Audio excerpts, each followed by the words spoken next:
Wir haben jetzt alles gepackt und Motivation für den dritten Tag ist wieder voll da. Gestern Abend war es ja nicht so, aber jetzt können wir starten. Nach Maribo.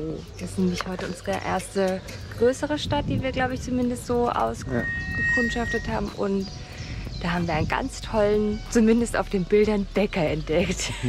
Jetzt hoffen wir, der ist auch heute noch da und freuen uns auf Zimtschnecken und Kaffee.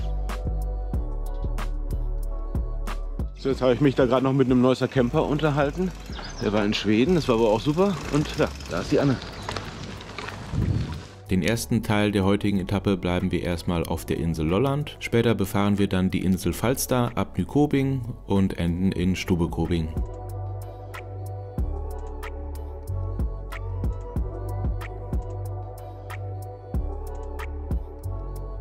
So sahen die ersten 10 Kilometer des Tages aus.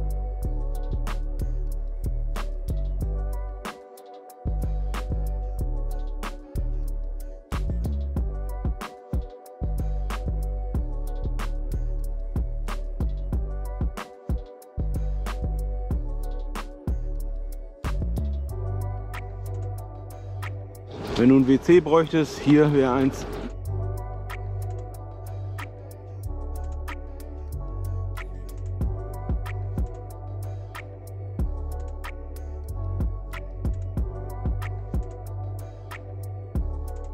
Da wir keine Klingel haben, mache ich immer frühzeitig so auf uns aufmerksam. 2 Fahrradfahrer von hinten.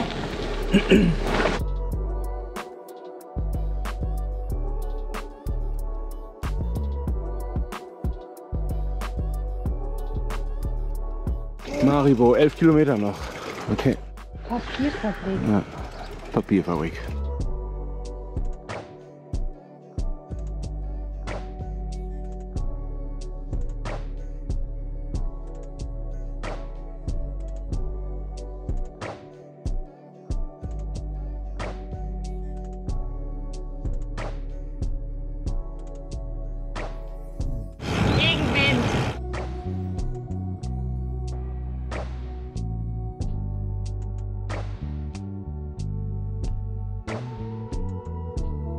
Kurz vor Maribo wird es immer stürmisch.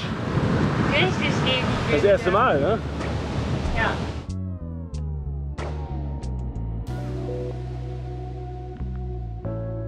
So, 32 Kilometer haben wir schon und jetzt gibt's Frühstück. Jawohl.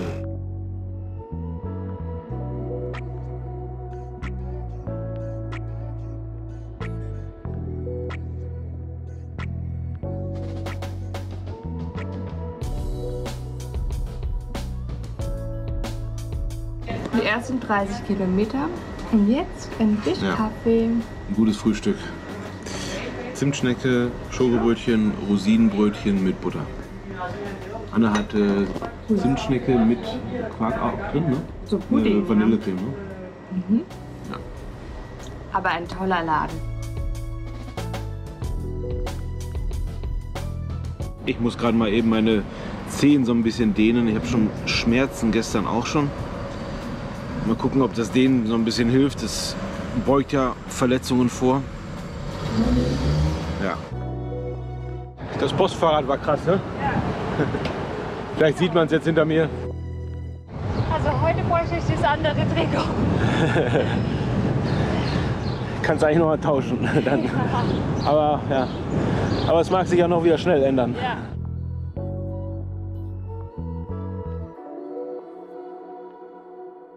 Wir haben gerade hier eine größere Straße mit ordentlich Seitenwind. Man muss das Lenkrad schon festhalten.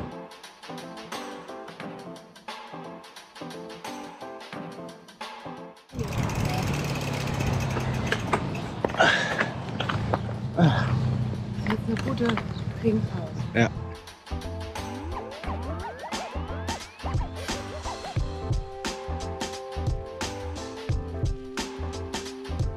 Wir sind wieder beim Surbruxen. Anne kauft ein paar Hygieneartikel, die man so braucht auf Reisen.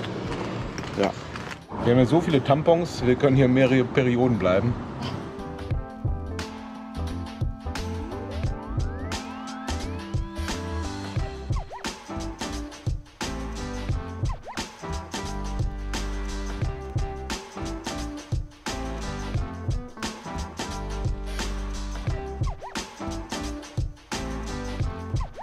Privat.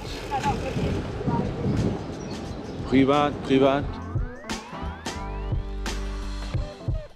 Nach dem Bäcker sah es ja eher nach Regen aus.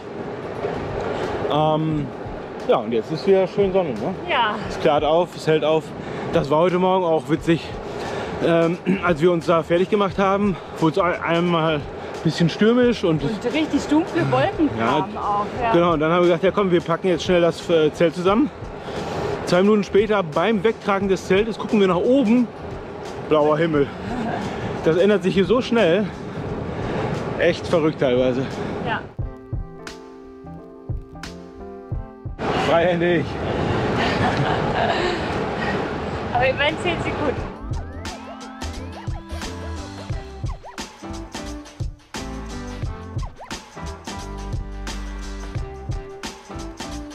Wir haben jetzt gut die Hälfte, also irgendwie 58 Kilometer. Und next stop ist Nyköping. Nyköping? Ach, ist ja gar nicht so wichtig, was ich sage.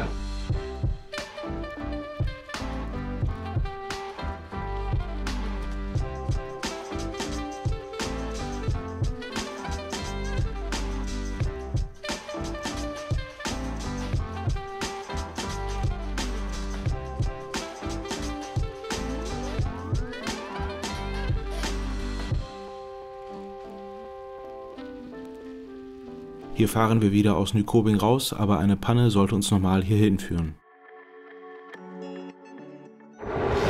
Hi. Ich denke gerade, es ist ja auch heiß, ne? Hier. Ja. Aber wir haben gar kein Trinkproblem, ne? Nee. Wir müssen also trinken eigentlich insbesondere bei Anstiegen, so sonst in der Ebene geht's, ne? Ja. Wenn es in die Berge geht, dann ist Trinkbedarf auf jeden Fall extrem hoch bei uns.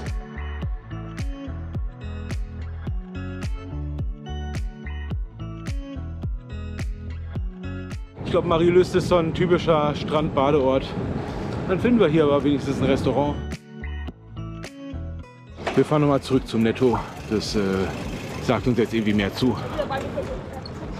Ganz einfache Verpflegung. Ah, da, Anne? Burgerbar? Das spricht mich irgendwie an. Pass auf, wenn du jetzt so hältst. Erstmal die Grundnahrungsmittel und dann der Supermarkt. Gehst du rein? Ja, ich gehe rein. Ich gehe in den Schatten. Oder ja, dann gehen wir da vorne auf den Rasen, okay?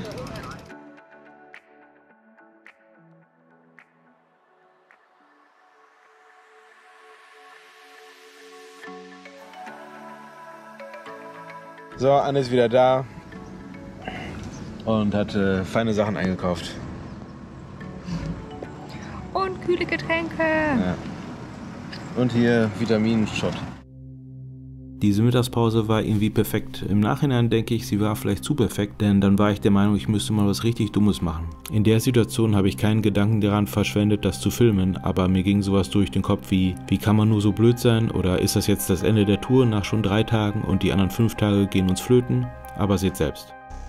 Wir fahren weiter um 13:30 Uhr und es sind noch 35 Kilometer für heute.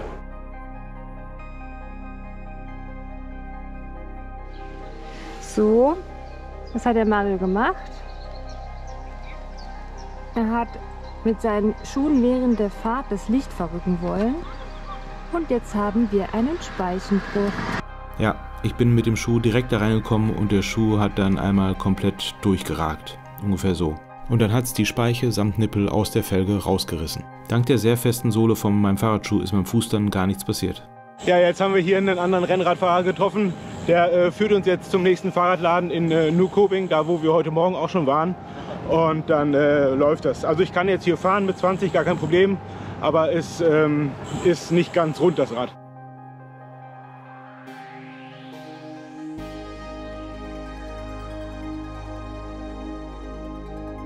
Der Kim hat uns jetzt gesagt, wie wir den restlichen Weg weiterfahren müssen zu dem Laden. Ja, und dann hoffe ich, dass sie das fixen können.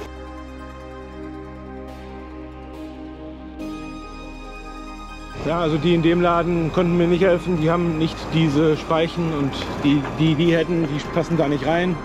Jetzt hat er mir einen anderen Laden genannt, da fahren wir jetzt hin. Der wird uns vielleicht helfen können hier. Ja, schiebt ein Rad hinten rum in die Werkstatt. Ich kann es beheben in einer halben Stunde. Ja, mega geil. Wir warten.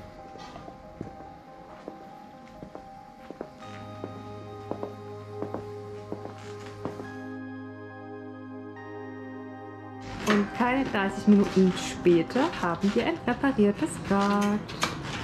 Yeah! Cool! Yes.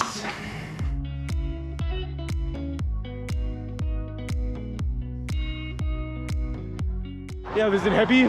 Wir können jetzt einfach weiterfahren, als sei nichts gewesen. Ist schon echt krass, was so ein Laden dann machen kann. Also vielen Dank an der Stelle nochmal an den Fahrradladen. Ich glaube, Cycle Borsen hieß der. Ja, und so ein Fehler passiert mir nicht nochmal. Und jetzt habt ihr es bei mir gesehen und dann ja, wisst ihr, dass ihr absteigen müsst. Wir fahren dann jetzt noch 24 Kilometer bis zum Campingplatz, bis zu dem, den wir uns sowieso vorgenommen hatten für heute. Ja, und dann können wir die nächsten 5 Tage auch noch ganz normal bestreiten. Und der Fahrradtrip nimmt nicht ein ungewohntes Ende.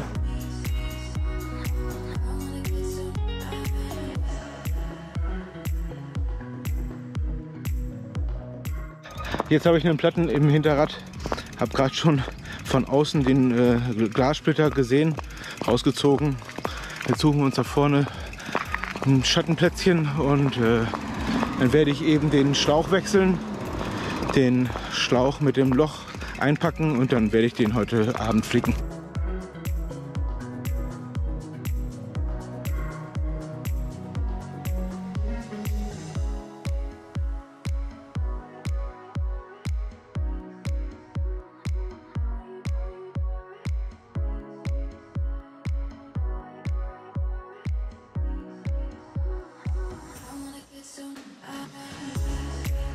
So, wir rollen wieder. Was ein Tag. Allerdings habe ich jetzt nicht so viel Druck drauf bekommen, da ist der Reifen in die Felge ploppt. Jetzt fahren wir vor dem Campingplatz noch an der Tankstelle vorbei und pumpen den Reifen so auf, dass es Peng macht. Und dann läuft er wieder ganz rund. Aktuell merke ich so eine kleine Unwucht.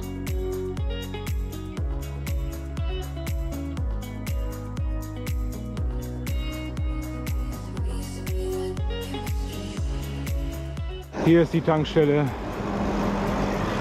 Hier haben wir Luft. Thank you for giving me pressure.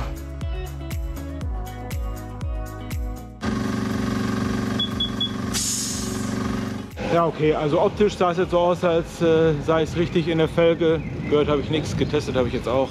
Passt. Also ab zum Netto, oder? Genau, also wir sind jetzt hier an der OK. Da ist der Aldi. Ja. Da ist der Netto. Ja. Also ich würde jetzt sagen, wir fahren jetzt ein Stück noch hier und dann eher Die zweite links diese ungefähr. El Versailles. Und dann fahren wir eigentlich auf den Netto hier so zu. Eingekauft. Gut. Salat, Besteck, Cola. 2 Äpfel. 2 Äpfel. Alles klar. Mehr haben wir heute auch nicht verdient. Ah, der sieht doch mal schön schnuckelig, ruhig aus. Aha. Die Strecken gibt's wie immer auch auf Komoot und Strava. Links zu meinen Accounts sind in der Videobeschreibung.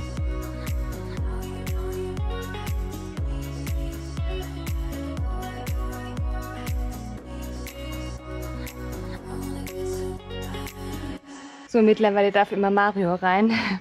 Ich habe immer zu viel Schiss, dass wir nichts kriegen. So eine Rezession hast du noch nie gesehen. Okay. Soll ich mal rein? Besser nicht.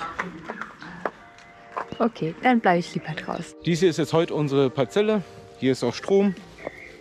Und jetzt haben wir heute mal einen anderen Plan, weil jetzt müssen wir erstmal duschen. Dann waschen wir unsere Sachen. Es sind nämlich beide Garnituren, also sowohl diese hier als auch die Wechselsachen sind dreckig. Und erst danach bauen wir das Zelt auf. Nachdem ich euch gestern den Inhalt von der Tasche gezeigt habe, zeige ich euch jetzt, was sich in der Lenkerrolle befindet. Zuallererst mein Down-Schlafsack. Kann ich schön komprimieren.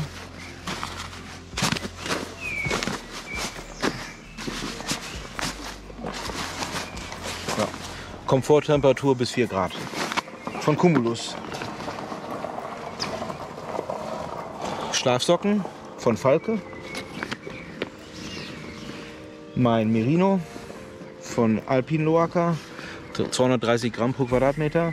Mein Luftkissen.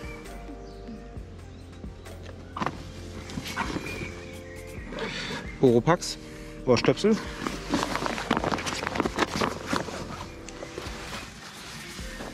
Meine Daunenhose für kältere Orte brauche ich jetzt allerdings aber nicht. Also nicht zum Anziehen, aber in solchen Nächten habe ich, oder für solche Nächte, habe ich mir jetzt noch so ein Kopfkissenbezug, 20 x 30 cm besorgt. Da wird die rein komprimiert und dann habe ich ein zweites Kissen neben dem Luftkissen. Und das brauche ich jetzt aktuell auch nicht, weil es so warm ist. Einfach noch ein Buff. Ja. Und die Schlafbrille ist da eigentlich auch noch drin. Die ist jetzt aus Versehen in einer anderen Tasche gelandet heute Morgen. Das war's. Ja, aber pass auf, so fliegt es weg. Dann mach irgendwas drauf. Hier war es ein Tag, aber wir haben alles gemeistert, sind jetzt gut angekommen. Haben noch eingekauft, haben was Tolles jetzt bekommen. Ja, Salat gibt's heute. Der Campingplatz ist nett, klein, schön grün. Zelt ist draufgebaut, die Wäsche läuft gerade, Strom am Zelt. Eine tolle Sitzgelegenheit hier. Und ja, Ende gut, alles gut. Ne? Genau. Ja, jetzt stärken laden wir hier noch ein bisschen, genau, stärken uns auch, laden uns auch wieder auf. Ja, genau. Ich gehe dann gleich noch meiner Lieblingsbeschäftigung nach, Storche flicken. Ne, die bewahre ich dann auf, pack den wieder in die Taschen und dann kommt er vielleicht noch mal zum Einsatz. Genau, wir hoffen, es gewittert jetzt nicht gleich noch und wir kriegen ein bisschen noch die Wäsche trocken. Ja, genau. Und ja, dann freuen wir uns morgen oder hoffen morgen auf einen ganz langweiligen Tag. Ne? Also, ciao, bis morgen. Bis morgen, tschüss. Der Vollkaskoschutz für dein Fahrrad von Helden.de. Alles online, jederzeit kündbar und keine Selbstbeteiligung. Und mit dem Code MADO9 sparst du dauerhaft einen Monatsbeitrag pro Jahr.